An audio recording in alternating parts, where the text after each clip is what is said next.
Sometimes a single moment, one choice made in haste, can change the course of a lifetime. He offered help when she needed it most, but pride and pressure made her push him away. Years later, in a place far from where it all began, fate quietly placed them in each other's path again. But by then, both had scars the other could not see. And sometimes it's not just the past we must forgive, but ourselves. Before we begin this heartwarming journey of second chances and healing, if you enjoy inspiring love stories filled with hope, kindness, and the beauty of new beginnings, I invite you to subscribe to the channel. Your support helps us continue sharing stories that touch the heart. Now let's step into a story where even broken roads can lead to something beautiful. A poor mechanic offered help to a bride. She refused and humiliated him, but fate reunited them. The sun hung low over Willow Creek, painting the modest little town in molten gold. Strings of white paper lanterns crisscrossed Main Street, swaying gently in the late afternoon breeze. Neighbors gathered in small clusters outside storefronts, dressed in their Sunday best, murmuring in excitement. Today wasn't just any Saturday. It was the wedding everyone had been talking about for months. Charlotte Lottie Davenport, the beloved daughter of one of Willow Creek's oldest, wealthiest families, was set to marry Preston Whitmore, a polished man whose family fortune stretched further than the cornfields surrounding the town. For most, it was a perfect match, a storybook romance, a merging of legacies, or so it seemed. Evan Carter wiped the grease from his hands with a rag already stained from years of hard labor. He stood just outside Carter's auto, the modest garage his late father had built with bare hands and stubborn dreams. Evan's gaze drifted toward the commotion down the street, where a pristine white convertible, adorned with fresh lilies and satin ribbons, coasted gracefully toward the town square. Until it didn't. With a harsh sputter and a reluctant hiss, the car shuddered to a stop right in front of Miller's General Store. The driver's panicked attempts to restart the engine were met with a sickening clunk, followed by a dead, miserable silence. Gasps rippled through the crowd. Inside the car, Lottie's veil fluttered in the breeze, a perfect contrast against her flowing lace gown. She leaned forward, speaking hurriedly to the driver. From Evan's distance, he couldn't hear the words, but the anxiety in her movements was unmistakable.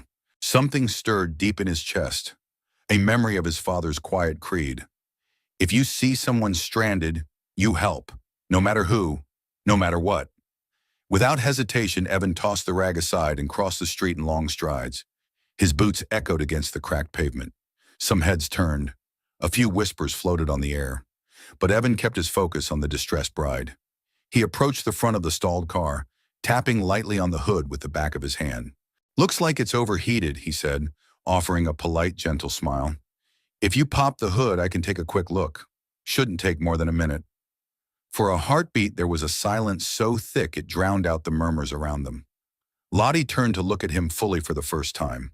Up close, Evan could see the delicate features behind the veil, the high cheekbones, the wide, sea-glass green eyes.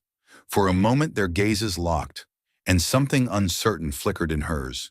But then a bridesmaid, clutching a glittery clutch and wearing a scowl, leaned in and hissed something into Lottie's ear. Lottie's expression hardened. She leaned away from the wheel and waved her hand dismissively, as if shooing away a bothersome insect. "We're fine, thank you," she said loudly enough for the gathering crowd to hear. "Please, don't touch anything. We wouldn't want grease stains on the dress or the car." The words hit Evan harder than he expected. The tone, sharp, cool, dismissive, cut through him cleaner than any wrench slip ever had. A few people chuckled awkwardly. Someone near the general store whispered, "Should have known better." Heat rose to Evan's cheeks. He nodded once, curtly, swallowing whatever pride was left sticking to his ribs. "Of course," he said quietly, stepping back, giving a slight nod. "Best wishes to you." Without another glance, Lottie turned her attention back to the driver, who was already fumbling for his phone. Evan retreated, each step heavier than the last, feeling 1,000 invisible eyes on his back. He didn't see the slight tremble in Lottie's hand as she pushed a strand of hair behind her ear. He didn't see the way her eyes lingered, just for a moment, on his retreating figure. Something conflicted, almost regretful, shadowing her gaze. Within minutes, a private chauffeur from Davenport Enterprises arrived, a shiny black Escalade idling at the curb. Lottie gathered her skirts and slipped into the back seat without so much as a backward glance. The townsfolk watched as the Escalade rolled away, leaving the broken-down convertible behind, and Evan standing like a forgotten footnote to a story he was never meant to belong to. He turned without a word and walked back toward his garage. Behind him, the celebration resumed.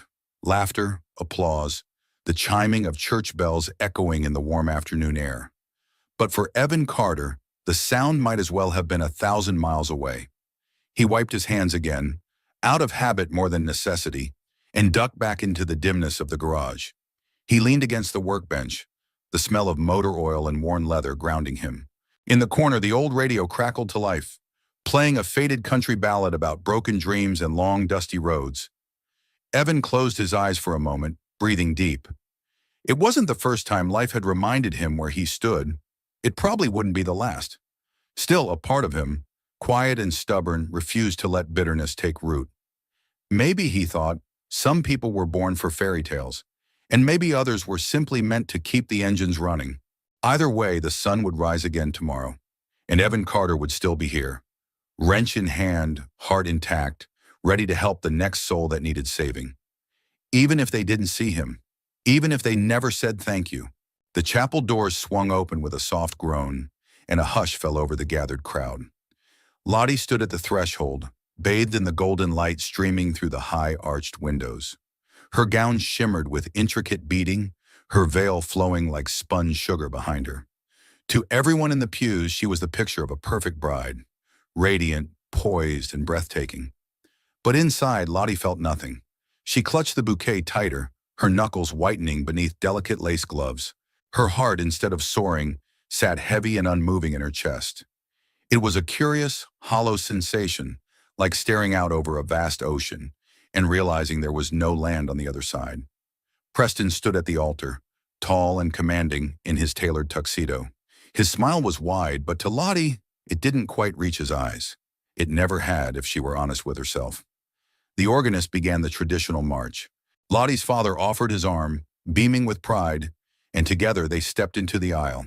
Heads turned, cameras flashed. A collective sigh of admiration rippled through the guests. This was the moment everyone had been waiting for.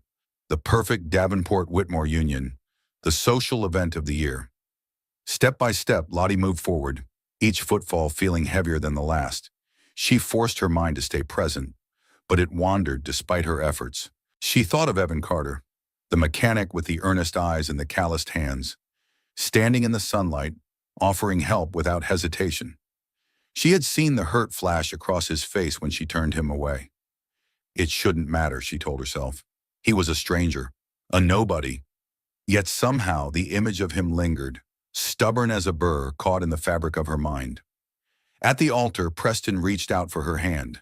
His grip was firm, almost possessive. Lottie managed a tight smile as the minister began to speak, his words echoing through the cavernous space. "Dearly beloved, we are gathered here today." The ceremony unfolded like a play she had memorized but never auditioned for. Vows were spoken, rings exchanged. Cheers erupted as the minister declared them husband and wife. Preston kissed her, quick, efficient, impersonal.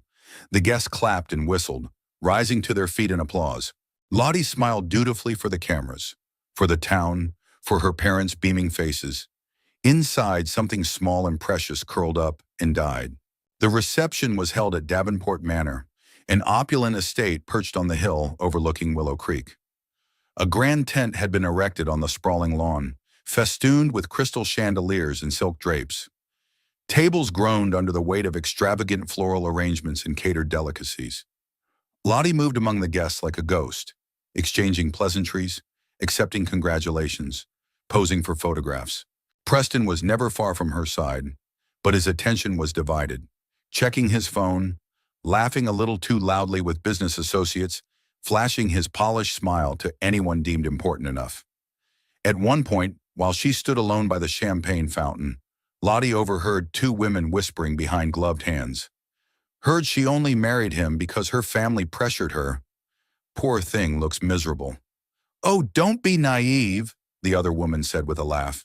Miserable or not, she secured herself quite the future. Lottie turned away, the bubbles in her champagne glass blurring into a watery haze. She sought refuge outside, escaping the suffocating tent and the shallow conversations. The evening air was cool, carrying the faint scent of honeysuckle and freshly mown grass. She wandered down the gravel path toward the gardens, where lanterns hung low among the trees, casting pools of soft light. Standing there under the canopy of ancient oaks, she finally allowed herself a moment of honesty. She didn't love Preston. She had never loved him. She loved the idea of what he represented: stability, acceptance, a life free from the uncertainty that had always terrified her. She had agreed to this marriage because it was expected, because it was easier than disappointing everyone who had ever laid out a plan for her life. But easy wasn't the same as right. And no amount of silk and lace could hide the truth pressing against her ribcage, that she had just made the biggest mistake of her life. A movement near the hedges caught her eye. Evan. No, not Evan. Just a groundskeeper in a dusty cap, tending to the lanterns. Still, the phantom of Evan's presence lingered, stirring something raw and aching inside her. Back in the tent, Preston's voice boomed as he gave a charming, practiced toast, thanking everyone for their support. Lottie rejoined the party, plastering on her brightest smile, playing her role to perfection. Inside, her heart sat like a stone. Later that night, after the last slice of wedding cake had been served and the final guests had departed, Lottie sat at the vanity in the bridal suite, staring at her reflection. The heavy tiara dug into her scalp. The makeup felt like a mask cracking at the edges. Preston entered, already unbuttoning his cuffs, talking about honeymoon plans, business meetings he couldn't postpone, deals too important to leave unattended. His voice was brisk, distracted. He didn't notice the tear that slipped down her cheek, or if he did, he didn't care. Lottie turned back to the mirror, and for the first time in her life, she saw herself not as others saw her, but as she truly was. Not a princess, not a trophy, not a possession, just a woman sitting alone in a white dress, wondering how she had ended up here. Somewhere deep inside, a quiet voice whispered, "It's not too late." But for tonight, she had no strength left to answer it. The days that followed the wedding blurred into a haze of obligation. Lottie moved through them like an actress, trapped in a role she no longer remembered auditioning for. The Davenport-Whitmore marriage had become the talk of Willow Creek, lauded in local papers, whispered about in hair salons and church pews. Outwardly, everything gleamed with the perfect shine of success. Photographs of the newlyweds smiling at charity galas and business dinners adorned the society pages. Lottie's parents received congratulatory letters from acquaintances they hadn't spoken to in years. But inside the grand Whitmore estate, a different reality festered. Preston was gone more often than he was present. Late nights at the office, urgent trips out of town, endless networking events. When he was home, he was distracted, tethered to his phone, barking orders at assistants, his affections reduced to absent-minded pecks on the cheek and hollow reassurances. Lottie learned to fill her days with small, numbing routines, arranging fresh flowers in the sitting room, organizing charity events she cared little about, attending luncheons where conversation never strayed beyond designer brands and property values. She told herself she was building a life, a real life, just as everyone had expected. But with each passing week, the hollow ache inside her grew harder to ignore. It was a rainy Thursday afternoon when Lottie's world finally cracked wide open. She had driven to Preston's downtown office, a stack of signed documents he had forgotten sitting on the passenger seat. Determined to surprise him, and maybe, foolishly, to feel needed, she parked by the curb and hurried inside, rain spotting her cream-colored coat. The receptionist, a young woman with perfectly sculpted nails and a strained smile, barely looked up as Lottie entered. "I'm here to drop these off for Preston," Lottie said, forcing brightness into her voice. The receptionist hesitated, her eyes flickering briefly with something like discomfort. "Mr. Whitmore is in a meeting." "That's fine," Lottie said easily. "I'll just leave these on his desk."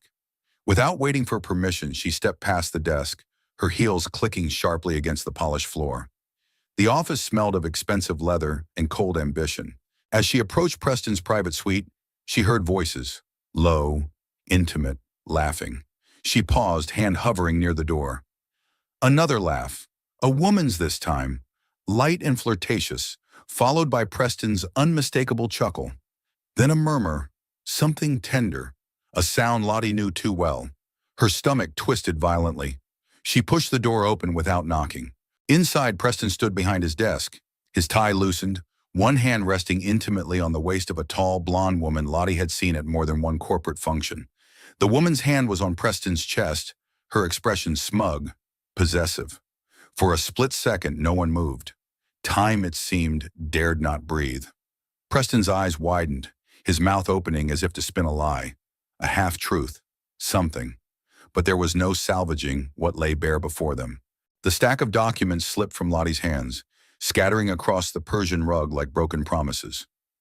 "I see," Lottie said, her voice remarkably steady. "Don't let me interrupt." She turned and walked away before she could hear whatever excuse Preston scrambled to invent. Each step away from that room felt like peeling back a layer of her own skin. Raw, excruciating, inevitable. Lottie didn't remember driving home. Didn't remember tossing her keys onto the marble countertop or shedding her rain-soaked coat onto the floor. She only remembered standing in the middle of the cavernous, soulless kitchen, trembling with the enormity of it all. It wasn't just Preston's betrayal that gutted her. It was the shattering of every illusion she had clung to. About love, about security, about herself. She had traded pieces of her soul for this gilded life, believing it would be enough, believing that if she followed the path laid out for her, happiness would eventually follow. Now, staring at the cold emptiness around her, she realized how deeply, tragically wrong she had been. Tears slipped down her cheeks unchecked. Not graceful, dignified tears, but messy, broken sobs that racked her slender frame and stole the breath from her lungs. When the storm inside her finally abated, Lottie found herself sitting on the cold tile floor, her back against the stainless steel refrigerator. Her wedding ring, heavy and alien on her finger, caught the light. Without thinking, she slid it off and placed it beside her on the floor. It gleamed mockingly under the kitchen's recessed lights. That night, Lottie made a decision. She packed a single suitcase, essentials only. She left her wedding dress hanging in the closet, a relic of a life she no longer claimed. On the marble island, she scrawled a simple note: "I deserve better." No explanations, no dramatic farewells, just the truth.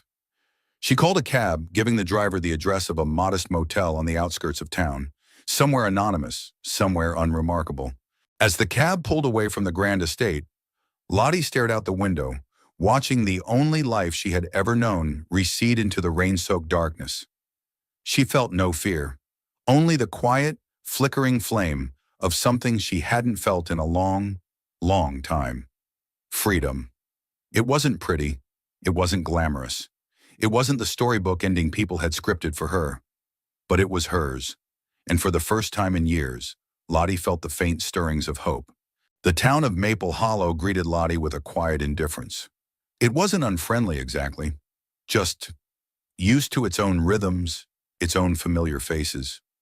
Maple Hollow wasn't listed on glossy travel brochures. It had no grand monuments, no luxury resorts. Just a cluster of modest homes with white picket fences, a single main street lined with mom-and-pop stores, and an old clock tower that hadn't kept proper time in years. To Lottie, it felt like another planet. She stepped out of the cab, clutching her suitcase, the early morning air crisp against her cheeks. Her shoes clicked hesitantly on the cracked sidewalk as she surveyed the surroundings. A diner with neon letters half burned out, a hardware store boasting, "Everything you need since 1953, and across the street, a tiny bookstore tucked between a barbershop and a bakery. It was there, through the bookstore's fogged windows, that Lottie saw a flicker of warmth she hadn't realized she was desperate for. Shelves packed tight with old novels, a golden retriever napping by the counter, and a woman with silver hair laughing as she rang up a customer. Something deep in Lottie's chest, brittle and bruised, stirred. Maybe, she thought, she could start again here. Maybe she had to. The motel wasn't much to look at. A two-story rectangle painted a tired beige, its parking lot littered with fallen leaves. But the room was clean enough. Lottie set her suitcase down and perched on the edge of the bed, listening to the hum of the outdated air conditioner. For a long moment, she simply sat there. No obligations, no lavish events to attend. No one expecting her to smile. to perform, to pretend. The quiet was deafening. But beneath it, there was also an odd, tentative sense of relief, a blank canvas. Lottie unpacked the essentials, a few changes of clothes, a battered copy of Pride and Prejudice she had carried since college, a framed photo of her mother and herself, smiling in a sunnier time. She set the photo on the nightstand and sat back. "All right," she whispered to the empty room. "Time to figure out who you really are." The next morning, after a restless night tangled in motel sheets, Lottie found herself standing in front of Maple Hollow Books. A handwritten sign in the window read, "Help wanted, part-time clerk, must love books." Lottie hesitated, her fingers curling against the strap of her purse. Back in Willow Creek, she had attended charity galas with authors and sat on the boards of literary foundations. She had never worked a cash register or dusted shelves. But this wasn't Willow Creek anymore, and she wasn't that woman anymore. Taking a breath, she pushed the door open. A small bell above the frame jingled cheerfully. Inside, the bookstore smelled of old paper and cinnamon, a scent so comforting it nearly buckled her knees. Sunlight spilled across creaky wooden floors. Books towered in gentle chaos along every wall, and the golden retriever lifted its head lazily to regard her before thumping its tail once in welcome. Behind the counter, the woman with silver hair smiled. "Morning," she said warmly. "Looking for something special?" Lottie swallowed, nerves tangling in her stomach. "Actually, I saw the sign. About the job?" The woman's smile widened, crinkling the corners of her kind blue eyes. "Well, aren't you a sight for sore eyes? I'm Edie, owner, manager, and sometimes janitor. And you are?" "Lottie," she said, the name tasting strange but good in her mouth, new and clean. "Well, Lottie," Edie said, stepping out from behind the counter. "Do you love books?" "I do," Lottie said softly. "Very much," Edie chuckled. "That's half the battle. Can you alphabetize?" Lottie laughed, really laughed, for the first time in what felt like years. "I think I can manage." "Good enough for me," Edie said, handing her a dust rag. "Let's get to it." The first few days at the bookstore were a kind of therapy Lottie hadn't known she needed.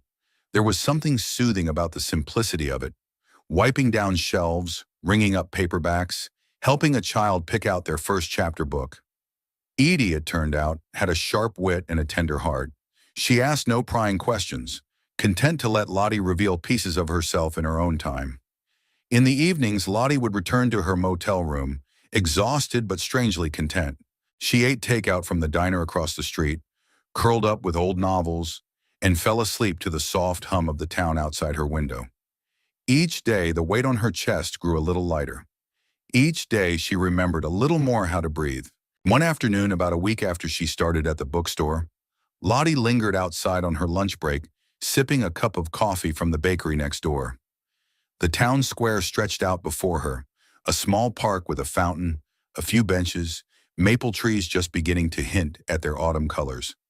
It wasn't glamorous, it wasn't grand, but it was real, and for the first time in a long time, so was she. A beat-up pickup truck rumbled by on the street, and Lottie glanced up absently. Her heart skipped a beat. The man behind the wheel looked familiar, broad-shouldered with dark tousled hair and a worn work shirt rolled up at the sleeves. His face, weathered by sun and time, was half hidden behind a pair of sunglasses. But there was something unmistakably kind about the way he carried himself. He didn't see her as he passed by, focused on the road ahead. But Lottie stood frozen on the sidewalk, coffee cooling in her hand, a strange electric feeling prickling at the edges of her consciousness. It couldn't be, she thought. It was impossible. And yet, somewhere deep in her bones, she knew. It was him, the mechanic, the one she had turned away on her wedding day, the man she had humiliated and abandoned in a moment she now regretted more than she could say. Fate, it seemed, wasn't finished with her yet. The next few days passed in a strange haze for Lottie. Every time she stepped outside the bookstore, every time she glanced across Maple Hollow's sleepy streets, she half expected to see him, the mechanic from her past, the man whose face haunted her with equal parts guilt and wonder. And yet, for a while, he was nowhere. It made her wonder if she had imagined it, the flicker of recognition, the gut-deep certainty that fate had spun their paths together once more. Maybe it was just wishful thinking. Or maybe, she thought, It was a second chance she hadn't yet earned. It was a Saturday morning when their paths collided again. The town square buzzed with life for the Maple Hollow Fall Festival. Booths lined the sidewalks, offering homemade pies, knitted scarves, and steaming cups of apple cider. Children darted between stalls with painted faces, and the air was thick with the scent of cinnamon and wood smoke.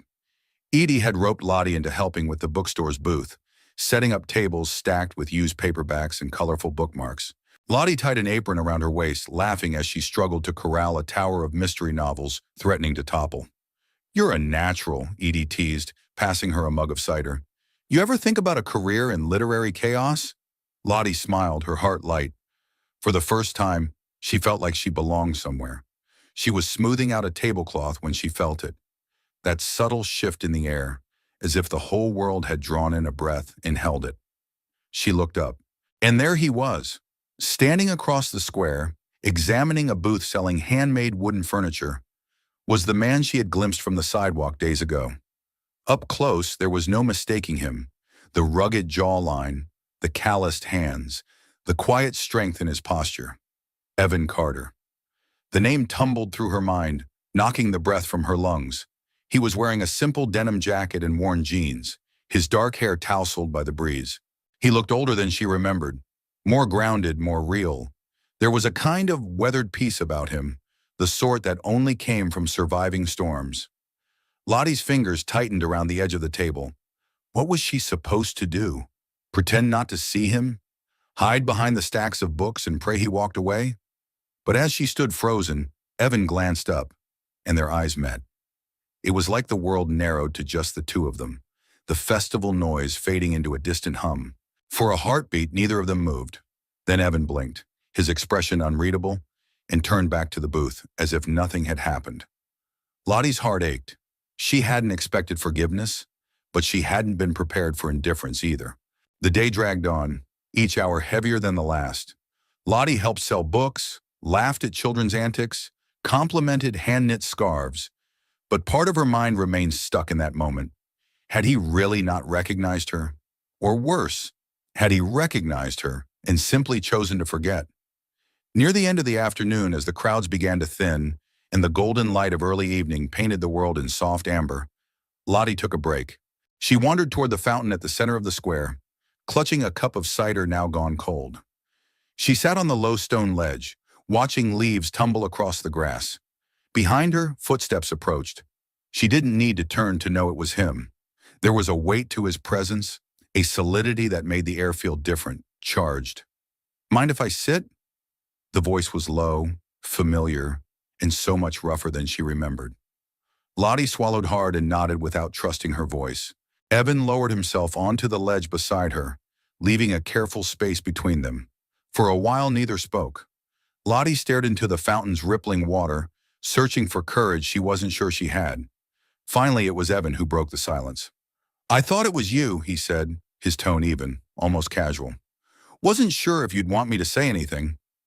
She turned to him then, and her heart clenched. There was no bitterness in his eyes, only a quiet sadness, tempered by something gentler. Understanding, maybe, or resignation. "I'm sorry," she said, her voice trembling, "for what I did, for how I treated you." Evan gave a small, wry smile. "You were having a rough day. Weddings'll do that." Lottie shook her head fiercely. "It wasn't just a rough day, it was—" She faltered, words piling up behind the dam of shame. "It was wrong. I was wrong." The honesty hung between them, raw and painful. Evan looked away toward the fading sun dipping behind the trees. "People make mistakes," he said finally, "some bigger than others. But you're here now. That's got to mean something." Lottie blinked against the sting in her eyes. "I didn't expect—" She trailed off. "I didn't expect you to be kind." He shrugged one shoulder. "Doesn't cost anything." They sat there a while longer, the easy bustle of the festival washing over them like a river they were content to watch from the shore. Finally, Evan stood, brushing dust from his jeans.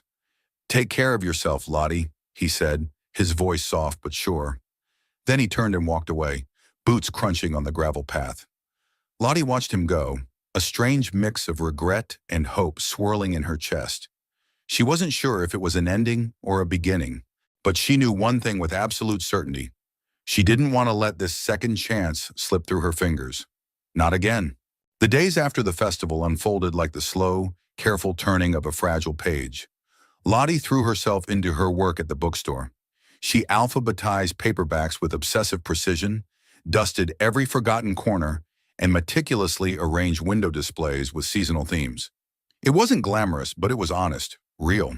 At night, she would sit by the tiny window of her motel room, a worn blanket wrapped around her shoulders, sipping tea as the town settled into its quiet rhythm outside. And always, always, her mind circled back to Evan.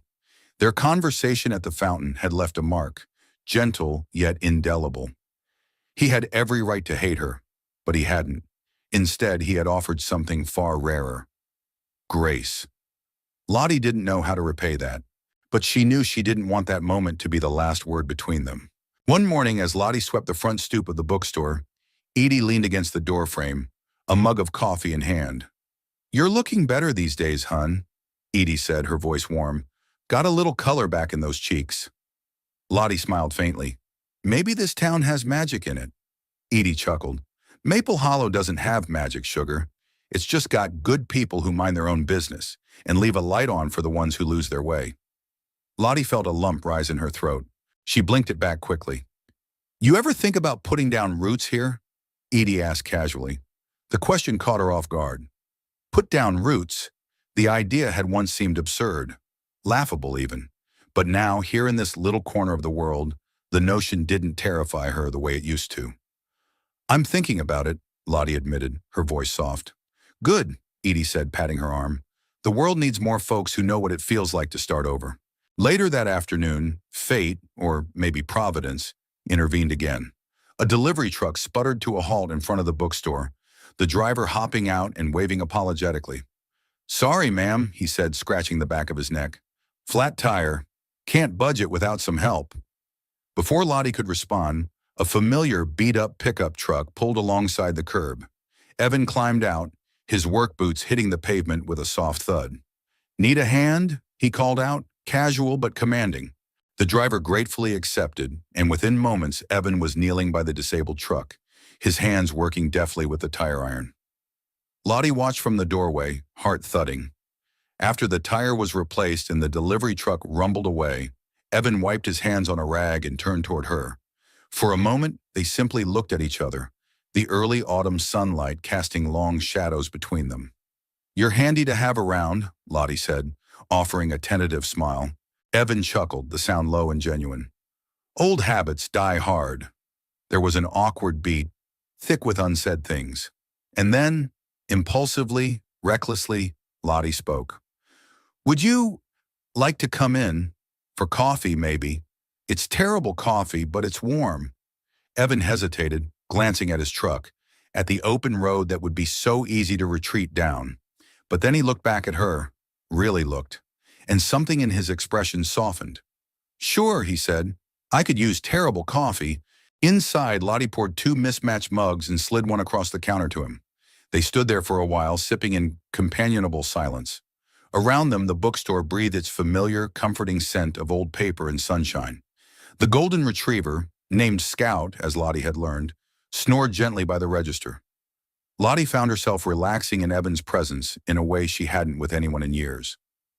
"So," Evan said finally, setting his mug down, "what brought you to Maple Hollow?"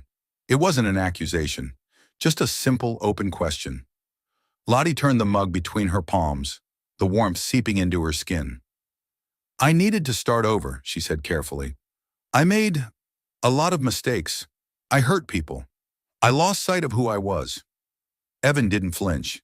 He didn't rush to fill the silence or offer hollow reassurances. He just nodded, like he understood. And somehow, that was exactly what she needed. "What about you?" she asked. "What brought you here?" Evan shrugged, a small self-deprecating smile tugging at his mouth. "After my old man passed, I needed a fresh start too. Found work at the garage out by the highway. Good people. Honest work." Lottie smiled. "Sounds like you found your place." He met her gaze steadily. "Still figuring it out. But yeah, it's getting there." Their eyes held for a long, quiet moment. And for the first time, Lottie let herself believe that maybe, just maybe, she could find her place too. When Evan finally rose to leave, he lingered at the door. "You ever need a hand with anything?" he said, jerking a thumb toward the bookstore shelves.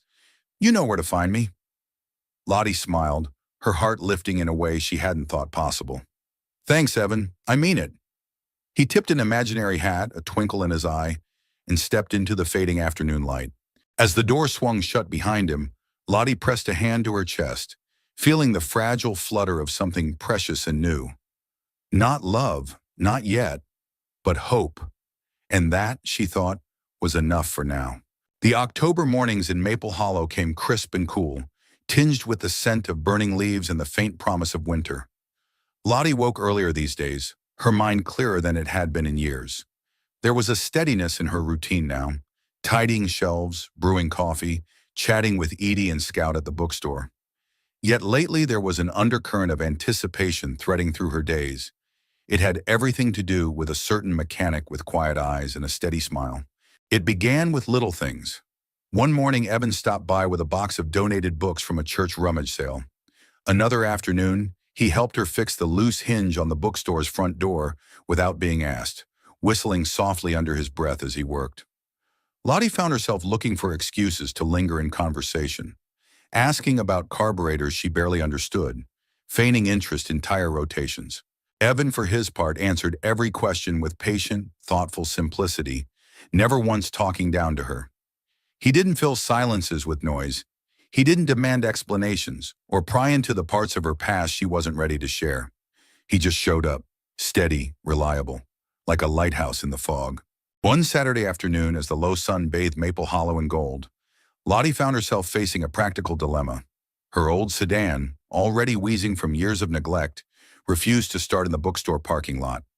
She jiggled the keys, muttered a prayer, even gave the dashboard a light smack. Nothing. She was peering hopelessly under the hood, more for show than any real mechanical knowledge, when Evan's truck pulled up beside her. He leaned out the window, one eyebrow raised in amusement. "Need a hand?" Lottie laughed, stepping back with a theatrical flourish. "Be my guest." Evan hopped down from the truck, toolbox in hand. Within minutes, he was poking around the engine with the easy familiarity of a man who spoke fluent machinery. Lottie hovered nearby, hands stuffed awkwardly into the pockets of her jacket. "I'm afraid I'm useless when it comes to cars." Evan smiled without looking up. "You're not useless. You just haven't learned yet." The words, said so matter-of-factly, hit her harder than they should have. He didn't see her as broken or weak, just unfinished. "Teach me?" she blurted, surprising even herself. Evan straightened, wiping his hands on a rag. "You serious?" She nodded, cheeks flushing. "I want to learn. I'm tired of being the kind of person who just waits around for someone else to fix things." For a long moment he studied her, something warm and almost proud flickering in his gaze. "All right," he said. "Lesson 1. Pop the hood without looking like you're afraid it'll bite you." Lottie laughed, the sound light and free, and stepped forward. That afternoon became the first of many small lessons. They started with basics: how to check oil levels, how to listen for certain engine sounds, how to recognize when something was just a loose connection instead of impending disaster. Evan was a natural teacher, patient, encouraging, never once making her feel foolish. Lottie took notes on a scrap of receipt paper, her handwriting sprawling in earnest. "You really don't have to," Evan said one day, glancing at her notes. "I want to," she insisted. "If I write it down, I'll remember." He smiled at that, the kind of smile that made her stomach flutter in ways she tried very hard to ignore. One chilly afternoon, they worked side by side in the fading light, replacing a worn-out battery. Lottie fumbled with a stubborn bolt, frustration knotting her brow. "Here," Evan said gently, covering her hand with his. He guided her grip, steady, patient, and together they loosened the bolt. Their hands lingered for a fraction of a second longer than necessary, a spark flaring quietly in the space between them. Lottie felt the heat rise to her cheeks but didn't pull away immediately. Neither did Evan. Finally, he cleared his throat and stepped back, giving her room to breathe. "You're a quick learner," he said, his voice a shade rougher than usual. Lottie grinned, lifting her greasy fingers triumphantly.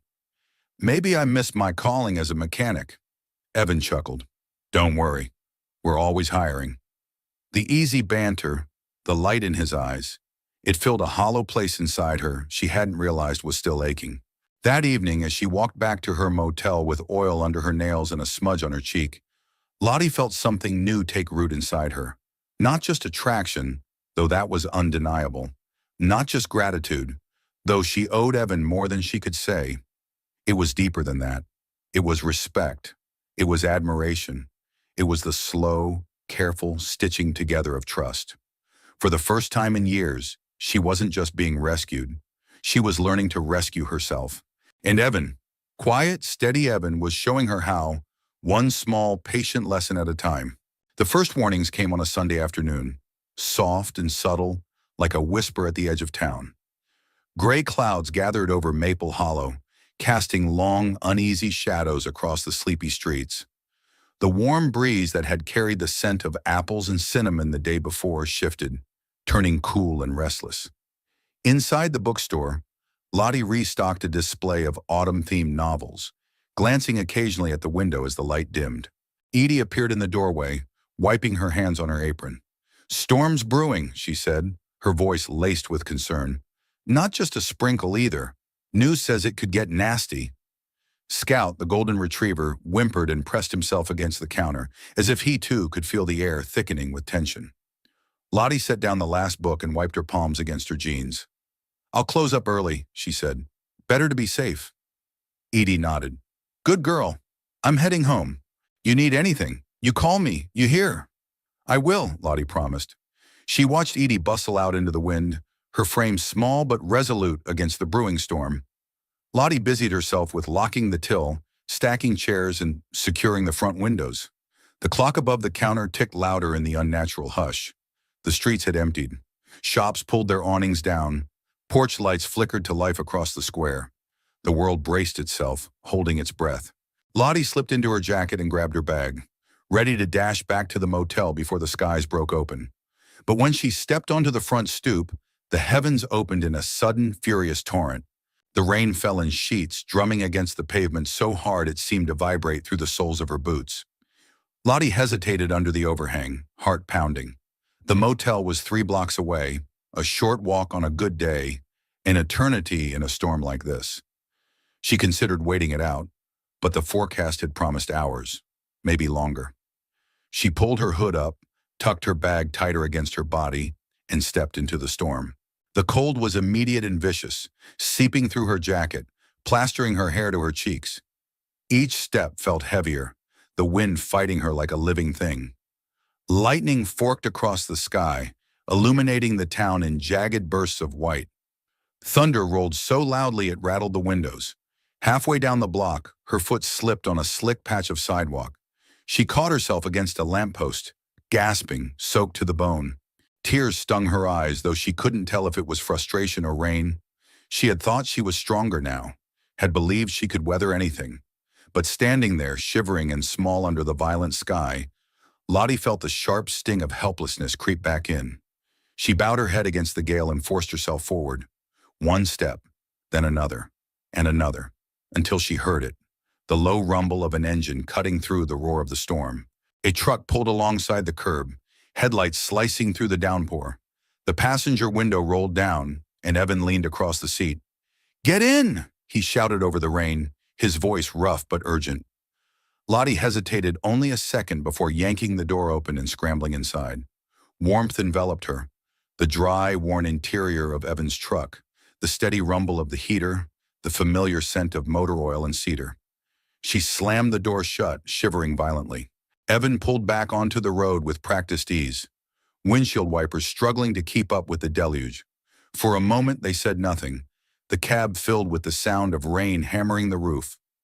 Lottie hugged her arms around herself, teeth chattering. "You all right?" Evan asked, glancing at her. She nodded mutely, biting her lip against the sudden, overwhelming urge to cry. "Your motel?" he prompted gently. "Yes," she rasped. They drove the remaining blocks in tense, huddled silence. At the motel, Evan pulled under the awning, the truck idling. But neither of them moved. Outside, the storm raged, a relentless fury against the fragile world. Inside, something quieter, but just as powerful, stirred between them. "You shouldn't have been out there," Evan said quietly, his hands loose but ready on the steering wheel. "I didn't have much of a choice," Lottie whispered, voice trembling. Evan hesitated, then turned fully to face her. "You do now," he said, the words simple, steady, and somehow infinitely more than they seemed. Lottie looked at him then, really looked, and saw not just the man who had offered help years ago, but the man who kept offering it, without expectation, without judgment. Her heart twisted painfully. "Thank you," she said, her voice cracking. Evan reached into the back seat and pulled out a flannel blanket, handing it to her without a word. The fabric was worn, soft from countless washings. Lottie wrapped it around herself, clutching it like a lifeline. For a moment she simply sat there, breathing him in, the steady presence, the quiet kindness. "I was so sure I had to do everything alone," she admitted, staring at her rain-soaked sneakers. "I thought needing help meant I'd failed." Evan's voice was low and certain. "Needing help just means you're human, Lottie." She let the truth of that wash over her, warmer than the blanket, deeper than the storm. Outside, the thunder rolled on, but inside the cab, it was calm, solid ground in the middle of the tempest. Lottie turned to Evan, her heart pounding for an entirely different reason now. "Would you stay for a little while?" she asked, her voice barely a whisper. He searched her face for a long moment, as if weighing the layers behind the simple question. Then he nodded. "I'm not going anywhere," he said. And for the first time in what felt like forever, Lottie believed it. The rain softened by midnight, falling in a steady whisper instead of a furious roar. The motel parking lot shimmered with puddles, reflecting the scattered glow of streetlights like broken pieces of a mirror. Inside Evan's truck, the windows had fogged slightly from their breath, cocooning them in a bubble of fragile warmth. Lottie sat wrapped in Evan's flannel blanket, her hands curled around a paper cup of diner coffee Evan had somehow rustled up. She sipped it carefully, the bitter taste grounding her, anchoring her in the surreal tenderness of the moment. Outside, the storm still prowled, but inside she felt, strangely, safe.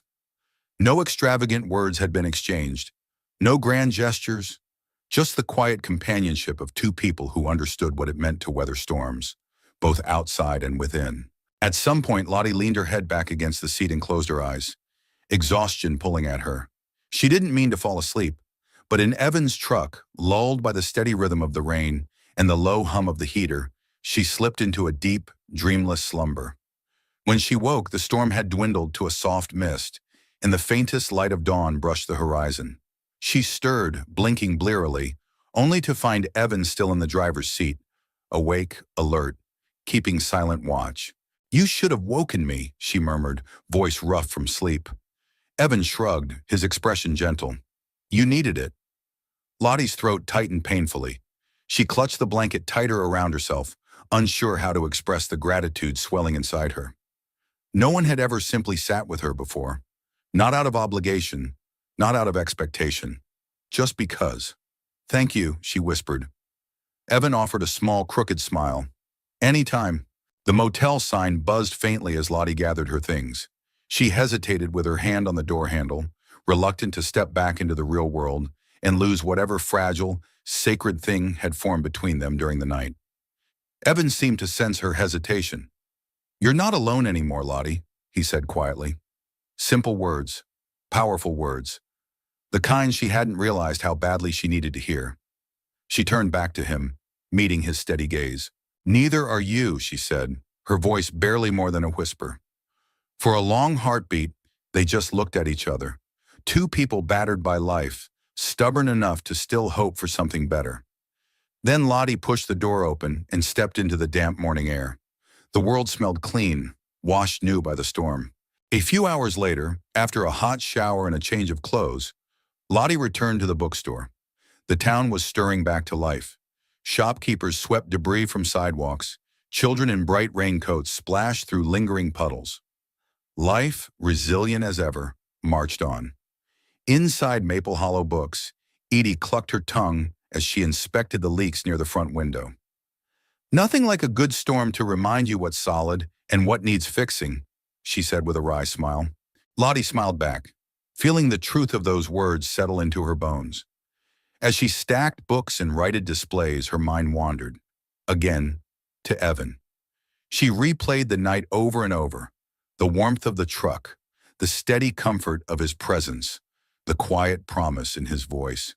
It terrified her, how much she wanted to trust it. And yet, it also thrilled her, like the first deep breath after being underwater too long. Later that afternoon, Evan walked into the bookstore, a little damp from the lingering drizzle, a hesitant smile on his lips. Lottie's heart did an undignified little leap. He carried a small cardboard box, which he set carefully on the counter. "What's this?" she asked, wiping her hands on a cloth. Evan rubbed the back of his neck, a faint flush creeping up his neck. "Thought maybe you could use some backup supplies. For emergencies." Inside the box were practical things: a flashlight, a first aid kit, a portable phone charger, a rain poncho. Nothing romantic, nothing extravagant, and yet it might have been the most thoughtful gift anyone had ever given her. Lottie stared at the contents, a lump rising in her throat. "You didn't have to," she began. "I wanted to," Evan said simply.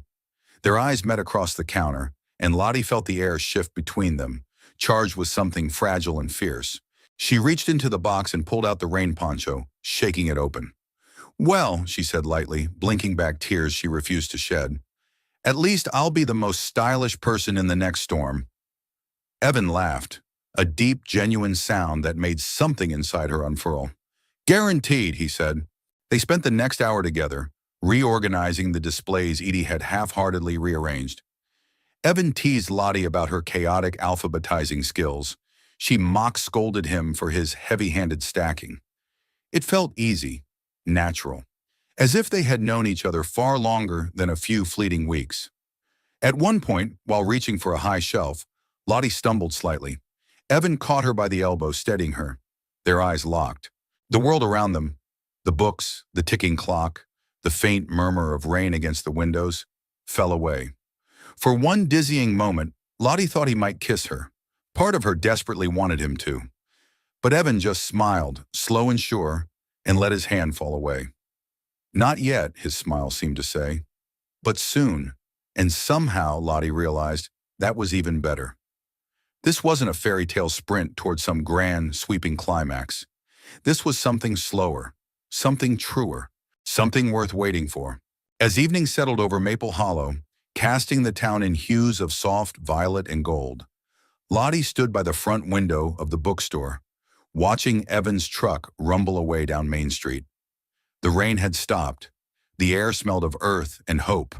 And for the first time in a very long time, Lottie felt the future unfold before her, not as something to fear, but as something to embrace. There would be storms again. There always were. But now, she thought, smiling to herself, she had learned something essential. Sometimes the fiercest storms bring the brightest light, especially when you have someone willing to weather them by your side. The days following the storm unfurled in a quiet, golden rhythm. Maple Hollow settled back into itself, its streets washed clean, its storefronts brightened by crisp fall sunlight. Pumpkins appeared on doorsteps. Wreaths of russet leaves hung from shop doors.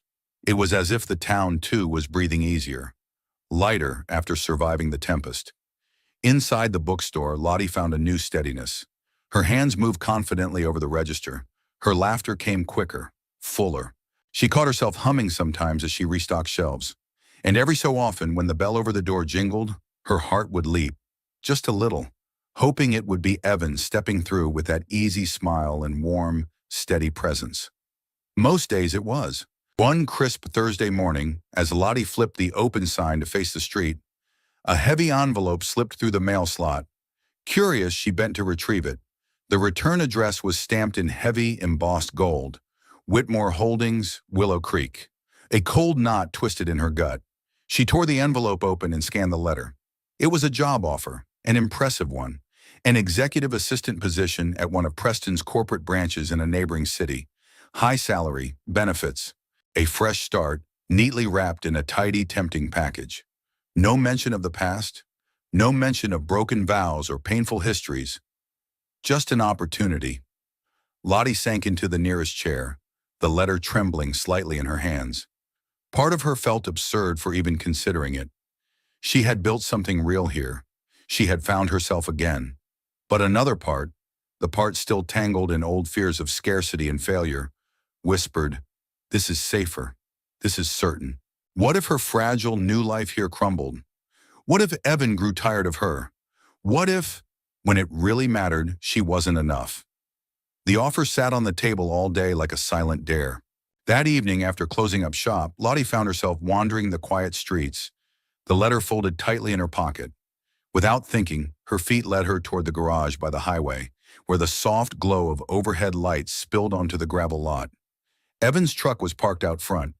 Through the open bay door, she saw him working beneath the hood of an old Ford, the sleeves of his shirt rolled up, grease smudged across his forearms. The radio played low in the background, some old country song about love and second chances. She stood there unseen for a long moment, just watching. There was something profoundly grounding about Evan, something the glittering, hollow world she'd left behind had never offered.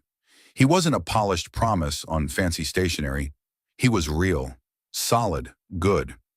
And she realized with a sudden, aching clarity, she didn't want a life built on fear anymore. She wanted a life built on love. Evan glanced up then, wiping his hands on a rag. A smile flickered across his face when he saw her. "You lost?" he teased gently, setting down his tools. Lottie shook her head, heart pounding. "I got a job offer," she blurted, before she could second-guess herself. "From back there, Willow Creek." Evan's smile faded slightly, but he didn't flinch. He just waited. "It's a good offer," she said, forcing herself to meet his eyes. "A safe one." Evan nodded slowly, his gaze steady. "And what do you want?" "Not what makes sense. Not what do your parents expect. Just what do you want?" The simplicity of it stole her breath. "I want," she began, then faltered. How could she explain it? How could she put into words the way this town, this bookstore, this man had stitched her broken pieces back together? "I want a life that's real," she said finally, voice trembling but sure. "I want to stay." Evan's expression didn't change, but something in his posture softened, the tension bleeding from his shoulders. "You don't have to stay because of me," he said quietly. "I know," Lottie said, taking a step closer. "I'm staying because of me." Tears pricked her eyes, but she blinked them away, refusing to shy away from this moment. Evan reached out then, slow and careful, as if giving her time to pull away. But she didn't. She stepped into his arms, into the safe, solid warmth of him, and felt the last of her doubts fall away like autumn leaves in the wind. They stood there for a long time, wrapped in the simple, breathtaking miracle of each other. No promises were made, no grand declarations, just the steady beat of two hearts choosing, deliberately, fiercely, to move forward together. When they finally pulled apart, Evan brushed a damp strand of hair from her forehead. "Guess I should cancel that backup plan of becoming a rich executive chauffeur," he teased, his voice low and teasing. Lottie laughed, the sound bubbling up from someplace deep and joyful. "You'd hate wearing a tie anyway," she said. "True," he agreed, grinning. They lingered a moment longer, reluctant to break the fragile, sacred peace between them. Finally, Evan squeezed her hand, gentle and sure. "Whatever you build here," he said, "you won't have to build it alone." And with those simple words, Lottie knew she had made the right choice. Not the safe one, not the expected one, the right one. The one her heart had been trying to choose all along. Spring mornings in Maple Hollow were the kind that invited second chances. The world seemed freshly scrubbed, smelling of rain and lilacs, and every sunrise promised something quietly wonderful, just waiting to be discovered, if one was brave enough to look. Lottie stood behind the counter at the bookstore, organizing a new shipment of novels, humming softly under her breath. It had been weeks since she had chosen to stay, to plant her feet firmly in this modest, imperfect little town, and every day since had reaffirmed that she had made the right decision. Not the easiest one, not the safest one, but the one that was finally her own. And in that choice, she had found a kind of peace that no glittering ballroom or polished title had ever offered her. Late that afternoon, Edie bustled into the store, her arms laden with donation boxes. "Spring cleaning?" she announced. Time to clear out the attic and my conscience. Lottie laughed, rushing to help her. As they sorted through the boxes, they unearthed everything from old travel magazines to a battered copy of To Kill a Mockingbird. At the very bottom of one box, Lottie found a worn leather journal. The spine was cracked, the pages yellowed with age. She opened it carefully, revealing pages filled with neat, looping handwriting. It wasn't a diary exactly. It was more like a collection of thoughts, quotes, and reflections about life, kindness, and the quiet battles people fought every day. One entry caught her eye. Value isn't measured by what you have or what you can offer to the world's applause. It's measured by how you lift others when no one is watching. Lottie traced the faded words with her fingertip, a lump rising in her throat. She thought of Evan, his quiet strength, his steadfast kindness. He had never sought the spotlight, never asked for anything in return. He simply showed up, and in doing so, he had changed everything. That evening, Lottie found Evan at the field where his dream garage was slowly taking shape. The foundation had been poured, and the framework was beginning to rise. Crooked, imperfect, but sturdy, much like them. He was hammering a beam into place when she arrived, sleeves rolled up, sweat darkening the collar of his shirt. He looked up, smiling when he saw her. "Hey, stranger." "Hey," she said, breathless from the sight of him, from the overwhelming surge of emotion she hadn't been expecting. She approached slowly, the leather journal clutched in her hands. "I found something today," she said, holding it out. Evan wiped his hands on a rag and took it, flipping through the fragile pages. When he reached the quote she had marked, he paused. He didn't say anything at first, just closed the journal gently and looked at her. "I think it fits you," Lottie said, her voice trembling. "You've built a life, not by chasing after applause or approval, but by being the kind of person who lifts others up, quietly, constantly, without asking for anything in return." Evan shifted, clearly uncomfortable with the praise. But Lottie pressed on. "I spent so long chasing things that look like worth," she whispered. "Titles, appearances, approval. But you showed me where real worth lies." She reached for his hand, rough and warm in hers. "It's here," she said, pressing his hand over his own heart. "It's always been here." For a long moment, the only sound was the soft rustle of the meadow grasses in the breeze. Then Evan pulled her into his arms, holding her tightly, as if anchoring them both. "You're wrong about one thing," he said roughly against her hair. She pulled back, frowning up at him. "I didn't change you, Lottie," he said, his voice thick with emotion. "You found yourself. You just needed a little reminder of what was already inside." Tears blurred her vision, but she smiled through them. Because she knew he was right. She hadn't been rescued. She hadn't been remade. She had simply been seen, for the first time in far too long. And in being seen, she had remembered who she truly was. They sat together on the edge of the half-built porch as the sun dipped low, painting the sky in streaks of gold and rose. Scout trotted up from the woods, dropping a muddy stick at their feet with a triumphant bark. Lottie laughed, wiping her eyes, feeling lighter than she had in years. Evan slung an arm around her shoulders, pulling her close. "Thank you," she whispered. "For what?" he asked, genuinely puzzled. "For teaching me that real worth isn't about being perfect," she said. "It's about being present, being kind, being brave enough to stay when things get messy." Evan chuckled softly, resting his forehead against hers. "Messy's my specialty," he teased. She grinned, pressing a kiss to his cheek. "Then we're going to be just fine."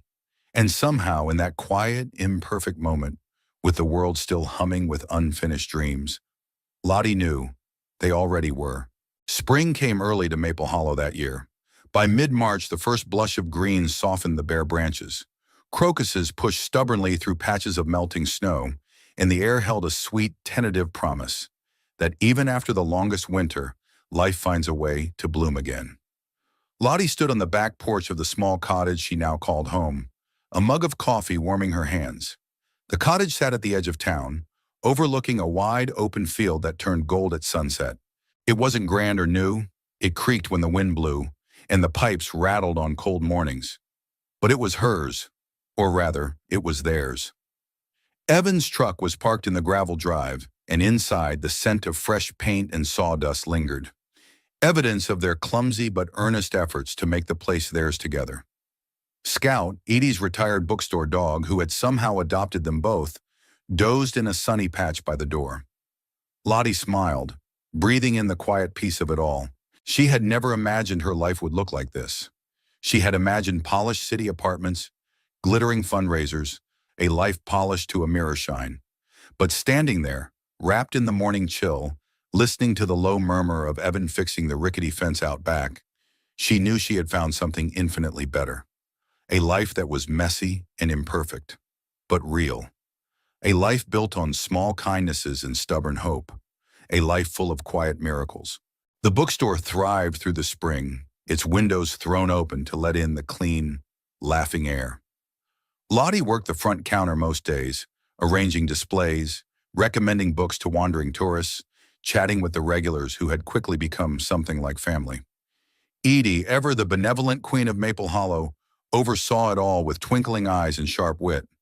"You're one of us now," she declared one evening, handing Lottie a key to the shop as if bestowing a knighthood.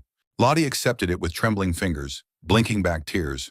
She had never realized how starved she had been for belonging until she found it tucked between second-hand novels and the smell of cinnamon coffee. One Saturday afternoon, Evan appeared at the store with a surprise. He tugged her by the hand, laughing when she protested her dusty jeans and messy hair, and led her through town, past the square, down a dirt road she didn't recognize. At the end of the road stood a wide, open plot of land. Wildflowers bloomed in chaotic patches across the meadow, and a small, half-built structure stood at the center. 4 sturdy walls and the bare bones of a roof. Lottie stared, uncomprehending. Evan stuffed his hands into his pockets, suddenly shy. "It's not much yet," he said, "but I bought it. Figured maybe I could build the garage I always dreamed of. Not just for fixing cars, but for teaching too. Kids who don't have anywhere else to go. Kids who just need someone to believe in them." He glanced at her, uncertain. "I guess I'm saying, I'm putting down roots." Lottie's throat closed up. Tears welled and spilled over before she could stop them. She stepped into his arms without hesitation, bearing her face against his chest. "Me too," she whispered. In his embrace, she felt the undeniable, unshakable truth. They weren't just surviving anymore. They were building something beautiful together. Their wedding was simple, just the way they wanted it.